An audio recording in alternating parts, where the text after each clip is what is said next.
안녕하세요. 정보가 세상을 바꾼다 인포뱅크입니다. 이번에 전해드릴 내용은 벤츠, 알고 보니 중국 국영기업 독일의 대응론에 대해서 한번 알아보도록 하겠습니다. 여러분의 구독, 좋아요 한 번씩 눌러주시고 이야기를 시작을 해보도록 하겠습니다. 지금 독일의 메르세데스 벤츠의 모의사인 다임러의 최대 주주가 중국 국영차 자동차 기업인 베이징 자동차 그룹인 것으로 드러났습니다. 지금껏 우리가 생각하는 것은 벤츠 하면 우리가 독일의 상징으로 알고 있었는데 실제로는 지금 중국의 기업들이 거의 20% 육박하는 다임러 주식의 20%에 육박하는 주식이 중국 기업 소유라는 것이죠. 그래서 이것이 문제가 된 것입니다. 지리자동차를 포함하면 중국 자본은 다임러 지분 20%가량 보유하고 있는 것으로 나타났죠. 이는 반중 행보를 취하고 있는 올라프 슐츠 독일 총리의 대중국 외교 행보에 부담이 될 것이라는 전망까지 나오고 있습니다.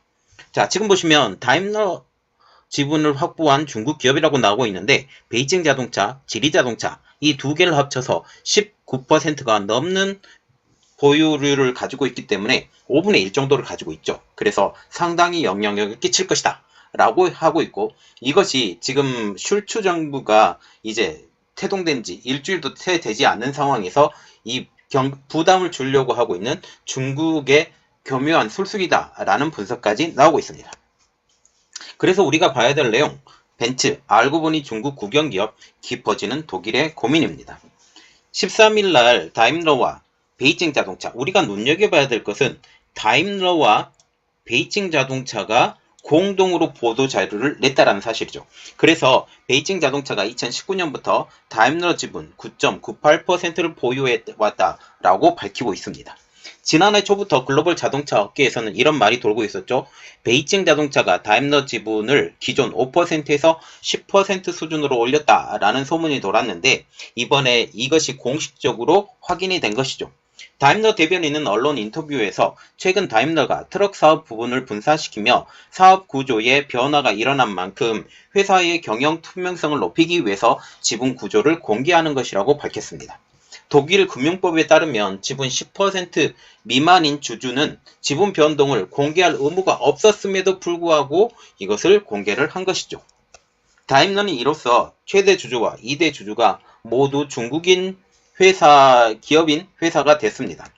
앞서서 중국의 최대 민영 자동차 기업인 지리자동차의 창업주 리 슈프 회장이 2018년 다임러 지분 9.69%를 사들여서 최대 주주로 올라선 상황이죠. 이번에 발표로 인해서 베이징 자동차가 지리자동차를 2대 주주로 밀어낸 것입니다. 두 중국 회사의 지분을 합치면 20%에 육박한다는 사실이죠. 다임러의 3대 주주는 쿠웨이트 국부펀드로 6.8%에 해당합니다. 다임러의 기관 투자자 지분도 58.6%에 이르죠. 중국 기업들이 경영권을 확보한 것은 아니지만 다임러의 사업 결정 과정에 중국이 상당한 영향을 줄 것이라는 분석이 나온 것도 이것 때문입니다. 중국이 다임러 지분 확대에 나선 것은 메르켈 내각에 이어서 슐츠 연립정부와도 우호적 관계를 유지하기 위한 전략이라는 게 중론이죠. 일각에서는 중국 정부가 취임 일주일을 맞은 슐츠 총리를 정치적으로 압박하기 위해서 갑자기 지분을 공개했다라는 분석도 나오고 있습니다. 앞서서 다임러도 2013년과 2018년 베이징 자동차의 자회사인 베이징 모터와 베이징 블루파크 지분을 각각 확보했다고 발표를 했죠. 다임러가 보유한 이들 회사 지분율은 베이징 모터와 같은 경우는 9.55%, 베이징 블루파크와 같은 경우는 2.46%입니다. 그래서 다임러와 지금 베이징 자동차가 서로의 지분을 가지고 있다는 사실이죠. 2005년부터 2021년까지 16년간 독일의 총리를 지냈던 앙겔라 메르켈 총리의 친중 행보가 이런 결과를 낳은 것으로 보고 있습니다. 자, 그래서 우리가 봐야 될 내용, 중국 점유율 확대에 공을 들이는 다임러, 우려의 목소리가 나온다라는 것입니다. 현재 벤츠의 모의사인 다임러는 중국 시장의 점유율 확대를 위해서 공을 들이고 있는 상황이죠. 베이징 자동차가 20년간 다임러와 호흡을 맞춘 파트너사입니다. 두 회사의 합작사인 베이징 벤츠를 통해서 지난해에만 신차 61만 1000대를 판매해서 237억 유로, 약 31조 6,800억 원의 매출을 올렸습니다.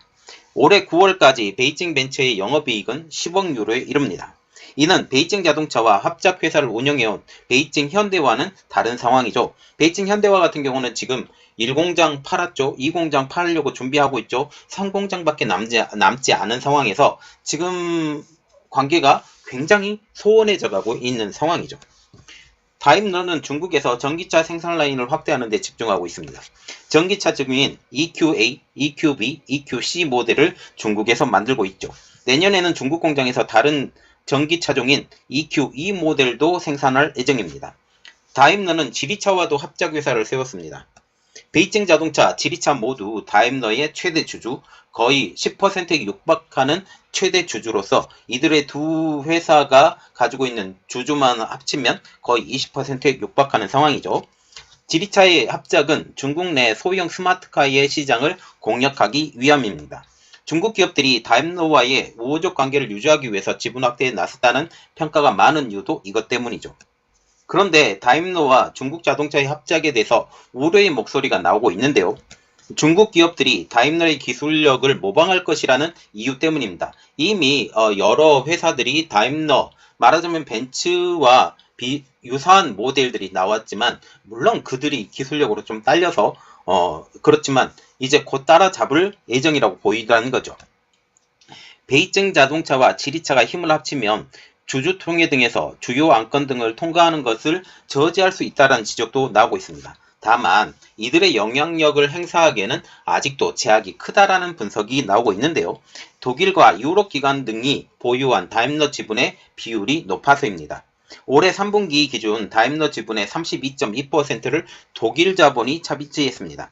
유럽 자본의 비율은 21.3%, 미국은 14.3%, 그리고 다임러의 3대 주주는 6.8%를 보유한 쿠웨이트 부교 펀드입니다. 그래서 이 전체 영향력을 보면 중국의 영향력이 그렇게 크지 않을 것이다 라는 분석도 나오고 있지만 만약 중국의 자동차 회사들이 이 중에 몇몇 회사만 컨택을 해서 이들의 마음을 돌려놓는다면 그들이 원하는 방식대로 지금 다임러의 활동 행보가 좁아질 수 있다는 분석까지 나오고 있죠. 그러면 우리가 눈여겨봐야 될 것은 다임러가 문제가 아니라 이제 독일과의 문제입니다. 독일의 대중국 외교 노선에 영향을 끼칠 것이냐의 문제가 이제 화두로 올려드리고 있는데요. 일각에서는 베이징 자동차가 정치적 의도를 가지고 다임러의 지분율을 공개했다라는 분석까지 나오고 있기 때문이죠. 독일 금융법에 따라서 10% 미만의 지분을 보유한 주주는 보고 의무가 없기 때문이죠. 취임 일주일을 맞은 슐츠 총리를 압박하기 위해서 중국 정부가 입김을 쐈고 베이징 자동차가 갑자기 지분 공개에 나섰다라는 분위기입니다.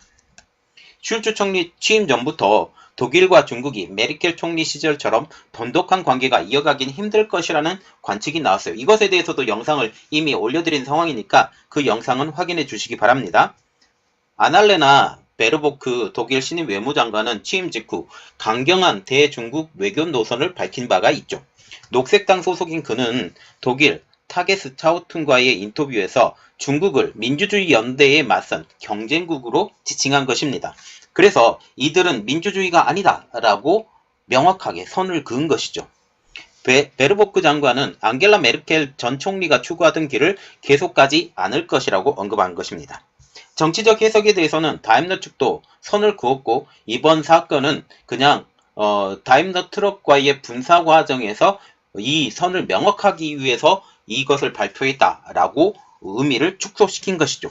자, 지금 보시면 중국의 독일의 다임러, 말하자면 벤츠를 위시로 한 다임러 회사가 결국은 중국의 국유기업화돼 가고 있다라고 보시는데 이것이 결국은 그들이 영향력을 끝까지 끼칠 것이냐?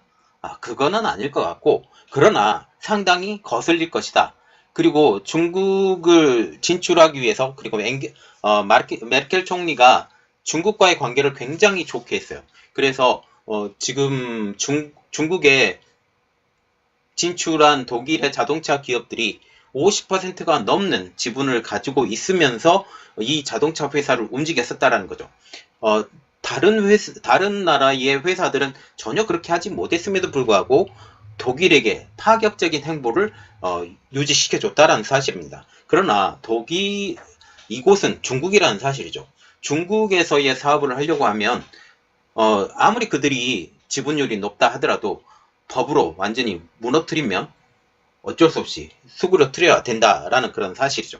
이렇기 때문에 중국의 눈치를 봐야 되고, 현재 중국의 눈치를 가장 많이 봤던 독일이 이 대상에 타겟이 됐다. 특히 이번에 공개를 통해서 이 회사는 우리의 영향력 안에 있다라고 발표를 하면서 우리 말을 잘 들어야 너희들이 그 벤츠를 판매하는 것, 그리고 벤츠가 세계적으로 뻗어나가는 것에 대해서 우리의 도움이 반드시 필요할 것이다라고 으름장을 놓은 것과 같습니다. 자, 그래서 우리는 생각을 해야 될 것이, 우리나라도 중국에 그 자본이 많이 들어왔는지 다시 한번 체크를 해봐야 되는 이러한 시점이 된 것이죠. 그래서 우리도 중국 자본에 대해서 지금 경계를 하면서 중국 자본에 한국이 먹히지 않도록 그것에 대해서 경계하고, 이제 미국과 함께 힘을 합쳐서 중국을 견제해 나가는 그런 시대로 이제 바뀌게 되고, 이제 중국의 경제가 하강 국면에 내려갔기 때문에 특히 부동산 문제, 지금 부동산 문제 때문에 중국이 기준 환율이 점점 더 떨어져 가고 있어요. 높아져 가고 있죠.